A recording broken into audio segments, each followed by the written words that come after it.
Cette vidéo vous explique comment effectuer des calculs avec la loi normale en utilisant le logiciel Syneconon. Pour cela, utilisons l'icône de la loi normale. Ensuite, on saisit la valeur de la moyenne, mu, et l'écart type sigma. Si la loi est centrée réduite, donc la moyenne vaut 0 et l'écart type vaut 1. Ensuite, on a ici les différents types de calculs. On peut, par exemple, utiliser le premier calcul qui permet de calculer P de x inférieur ou égal à A, ou inférieur ou égal à inférieur à A. On saisit la valeur de A, prenons par exemple 0,35 et là on obtient la probabilité de x inférieure à 0,35 qui vaut environ 0,64 si on arrondit à 10 puissance moins 2 près. Deuxième type de calcul, c'est P de x supérieur à A.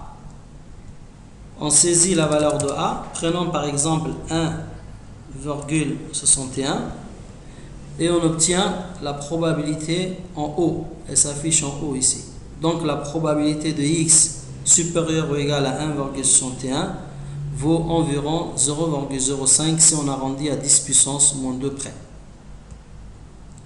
Troisième type de calcul, c'est P de x compris entre A et B. On saisit la valeur de A, prenons par exemple 0,2 et la valeur de B 2,4.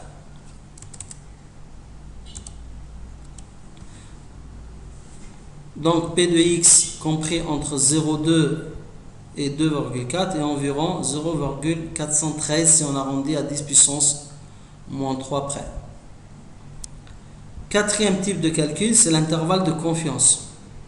Ces logiciels permettent même de donner un intervalle de confiance. On peut changer le degré de confiance ici. Donc si on veut un intervalle de confiance à 95%, on modifie le degré. Quatrième type de calcul, c'est déterminer le réel A tel que P de x inférieur à A soit égal à petit p.